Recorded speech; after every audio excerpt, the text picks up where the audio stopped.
원피스 1087화의 표지연재에는 정말 오랜만에 에이스가 등장하였습니다. 그리고 에이스는 카피바라들을 돌봐주며 카피바라의 목욕물을 데워주고 있는 모습을 연출합니다. 그리고 카피바라는 쥐과 동물로 인도에 서식하는 쥐라고 보면 됩니다. 그리고 카피바라는 온천욕을 즐긴다는 특징이 있는데 에이스가 카피바라들의 목욕을 도와주는 게 잘 어울린다고 볼 수 있습니다.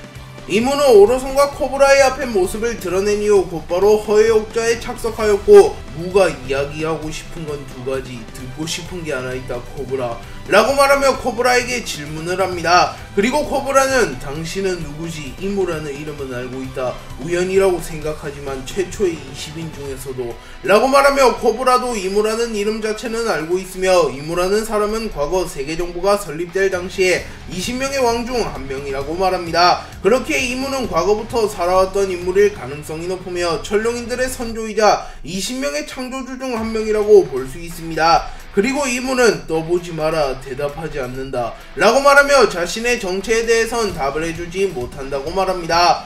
루치카쿠와 밀치모잘땅이 세라핌을 잡기 위해 일시적으로 동맹을 맺었으나 키자루를 포함한 해군이 에그헤드에 도착한 이후 루치가 배신해버리며 루치와 밀치모잘땅은 다시 대립하게 됩니다. 그리고 조로와 루치가 격돌하게 되었고, 일본 루피는 아하하하 조로 너도 싸우는 거냐 라고 물었고, 조로는 넌 키자루에게만 집중해 라고 말하며 자신이 루치를 마크하겠다고 말합니다. 그리고 루피와 조로의 혈투가 시작되었고 두 캐릭터는 호각으로 겨루는 모습을 보입니다. 그리고 조로는 이 정도의 힘만으로는 우리 선장과 맞붙게 할 수 없다 라고 말합니다. 그리고 이 말의 뜻은 루치가 자신을 쓰러뜨릴 만한 힘이 없다면 루피와는 대결을 할 수조차 없다는 뜻이기에 조로의 자신감을 내비친과 동시에 조로의 충성심을 잘 드러내는 대사라고 볼 수 있습니다.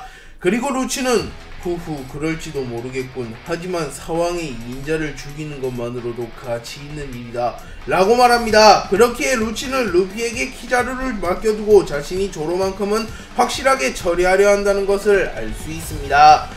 로비는 오하라의 문헌이 어디 있냐고 물었고, 베가펑크는 과거의 그날을 떠올립니다. 베가펑크가 오하라로 향한 날 어느 거인족이 오하라의 문헌을 옮기고 있었고, 그 거인족의 정체는 죽은 것만 같았던 하구알디 사우로였습니다. 그리고 하구알이 살 수 있었던 이유는 쿠잔이 하구알을 확실하게 죽이지 않아서이며, 독자들 사이에서는 어쩌면 아오키지가 고의로 하구알을 살려줬다고 말하고 있기도 합니다. 왜냐하면 아오키지가 하구알과의 대결에서만 아이스타임 캡슐이라는 생소한 기술을 사용하였기 때문입니다. 또한 아오키지는 아카이누가 민간인마저 학살하는 것을 보며 난 저 멍청이처럼 막 나가고 싶진 않았다고 라고 말하였기에 해군의 회의감을 느낀 이후 하구알을 살려줬을 가능성도 충분해 보입니다. 그리고 하구알은 오하라의 문헌을 엘바프로 옮겼기에 추후 밀치모자일당의 행성지는 오하라로 추정되며 그곳에서 하구알과 로빈이 제외할 것으로 추정됩니다. 루치는 사륙병기라는 이명을 가진 인물이며 어린 시절부터 오로지 세계정부를 위해 키워진 살인기계입니다. 루치는 원피스 영화에서 24년 전 제브라, 블루노, 후크로와 함께 수련을 받는 모습이 공개되었으며 이들은 훗날 세계정부를 보좌하는 CP9으로 성장합니다. 그리고 특히 루치는 이들 중에서도 두각을 드러냈으며 훗날 역대 최강의 CP9이라고 불리기도 합니다. 루치가 사륙병기라는 이명을 가지게 된 이유는 어린 시절부터 고된 훈련을 하며 오로지 세계정부의 사냥개로 키워졌다는 이유도 있겠습니다. 하지만 루치가 결정적으로 사륙병기라고 불리게 된 이유는 압도적인 무력과 리더십, 카리스마를 바탕으로 한 압도적인 임무 실행 능력을 보여주었으며 사람의 목숨을 가져갈 때도 망설임 없는 모습과 냉철한 모습을 보여주었기에 사륙병기라고 불리게 되었습니다. 또한 루치는 임무를 위해서라면 오랜 기간 잠입을 하기도 하며 정의된 인물이라고 할지라도 망설임 없이 제거하는 모습을 보였으며 잔혹한 면모까지 보이는 인물이기에 그야말로 사륙병기라고 불릴 만한 인물입니다. 쿠자는 과거 2년 전 해군본부 원수 자리를 두고 아카이누와 격돌하였으나 결국 아카이누에게 패배하였고 해군을 그만두며 민간인이 되었습니다. 그리고 쿠자는 약 1년간 정처 없이 떠돌았고 삶의 목표를 잃어버린 쿠자는 말 그대로 폐인이 되어버렸습니다. 그리고 신세계의 어느 섬에서 쿠자는 술을 마시고 있었고 검은수염 해적단 역시 그 섬에 나타납니다. 그리고 검은수염 해적단의 간부 몇몇은 쿠자에게 손을 댔고 쿠자는 전직 해군대장다운 강함을 연출하며 순식간에 사노와 울프를 포함한 검은 수염의 혈관의 간부들을 얼려버립니다. 그리고 이를 본 티치는 매우 놀라며 누구 짓이냐? 아니 물을 필요도 없겠지. 이런 짓이 가능한 건 세계에 단 한 명뿐이잖아. 너다 아오키지. 밖에 동료들이 얼었어. 능력을 풀어 라고 소리칩니다. 그러자 쿠자는 시끄럽구만. 흔들흔들 열매의 능력을 쓸 생각은 말아라. 동료들이 박살나 죽을 테니 라고 말하며 티치가 반격하는 순간 최소 동료들의 죽음을 면치 못할 것이라고 말합니다. 그리고 쿠자는 너 선장이라면 알고 있겠지. 내가 먼저 손을 댔다고 생각하나? 그리고 알고 있을 텐데 나는 상심한 데다 아주 날이 선 상태다. 누가 잘못인지 생각해보라고 라고 말합니다. 샹크스는 로드 포네그리프를 건네받았고 그 순간 빨간머리의 적단의 선원 한 명이 두목 이쪽으로 라고 말한 뒤 샹크스는 곧바로 기대의 적단의 배에서 내려갑니다. 그리고 도리와 브로기는 어이 꼬맹이 인간, 남의 고향에 총구를 들이대면 같은 꼴을 당할 각오는 하라고 라고 말한 뒤 곧바로 배국이라는 합동기를 사용하여 기대의 적단의 배를 반토막 내버립니다. 그리고 곧바로 신세계 엘바프에서 현상금 30억의 해적 유스타스 캡틴 키드가 이끄는 키드의 적단 괴멸이라는 나레이션이 흘러나옵니다. 그리고 키드와 킬러를 포함한 기대의 적단은 모두 바다에 빠져버렸고 선박마저 사실상 개박살이 났기에 기대의 적단은 해적왕 경쟁에서 밀려났으며 사실상 목숨을 부지하기도 힘든 절망적인 상황에 놓였다고 볼 수 있습니다. 또한 로우 역시 티치에 의하여 리타이어 되었을 가능성이 매우 높기에 결론적으로 루피와 해적왕 자리를 두고 경쟁할 가장 유력한 후보였던 키드와 로우가 사라져버렸으며 티치와 샹크스가 해적왕에 한층 더 다가왔다고 볼 수 있습니다.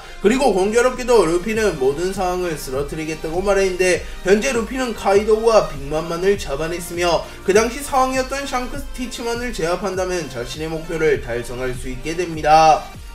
드래곤은 흰수염이 바다를 지배하던 시기에는 흰수염이라는 왕이 있었기에 별다른 움직임을 보이진 않았으나 흰수염이 사망한 이후에는 본격적으로 움직이기 시작하는데요. 혁명군은 바제스에게 본거지가 털린 이후 곧바로 뉴하프만 왕국으로 본거지를 옮겼으며 그곳에서 레벨리에 침공하여 쿠마를 구해내고 천룡인들에게 선전포고를 하겠다고 말합니다. 그리고 사부가 성공적으로 레벨리 급습을 끝냈고 결국 쿠마를 구출하는 데 성공합니다. 하지만 이후 사부는 대장과의 대결에서 충격을 입었기에 곧바로 혁명군으로 복귀하지는 못합니다. 또한 설상가상으로 사부가 코브라를 죽였다는 소문이 돌았고 드래곤은 그것이 사실이라면 사부라도 용서하지 못한다 라고 말하며 강경한 모습을 보여주었습니다. 그리고 사부는 루루시아 왕국 근처에서 휴식을 취하며 드래곤에게 연락하였고 자신이 코브라를 죽이지 않았다고 말함과 동시에 마리조아에서 세계의 왕으로 추정되는 인물을 봤다고 말합니다. 그리고 이후 사부가 이무에 대하여 자세하게 말하려던 찰나에 이무가 이를 도청하였고 통신을 끊어버린 이후 사부와 루루시아 왕국을 함께 날려버립니다. 그리고 드래곤은 작중에서 처음으로 크게 당황하는 모습을 보였습니다.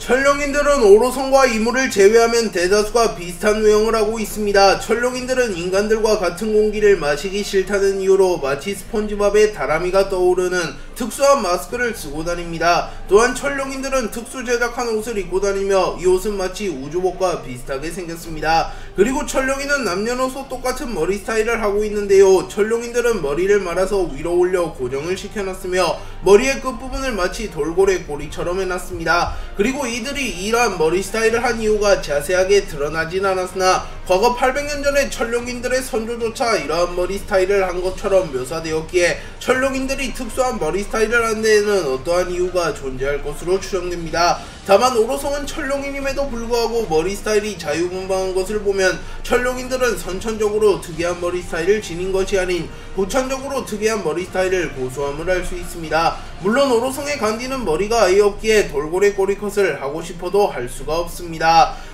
기본적으로 신시대의 인물들은 구시대의 전설들과 병행이론을 이루는 경우가 많습니다. 대표적으로 로저와 루피, 레일리와 조로, 로우와 흰수염이 있습니다. 그리고 키드는 시키와 병행이론을 이룬다고 밝혀진 인물입니다. 시키는 과거 로저의 라이벌 중 한 명이었으며 당시 해적세계에서 로저 흰수염에 이은 최강자로 평가받던 인물이었습니다. 그리고 키드 역시 루피의 라이벌 중 한 명이며 초신성 중에서는 루피를 제외한 최강자 중 한 명인 인물입니다. 그렇게 키드와 시키는 작중 위치상 비슷한 위치에 올랐다는 것을 알 수 있습니다. 그리고 시키가 엄청난 병력을 이끌고 와서 로저를 잠시나마 위기에 빠뜨린 전적이 있기에 어쩌면 키드 역시 엄청난 세력을 바탕으로 루피를 잠시나마 압도할 가능성도 존재합니다. 다만 현재 루피와 키드의 격차가 너무나도 크며 키드는 사실상 샹크스에게 패배하며 해적 레이스에서 이탈되었기에 키드가 시키처럼 거물이 되지 못할 가능성도 존재합니다.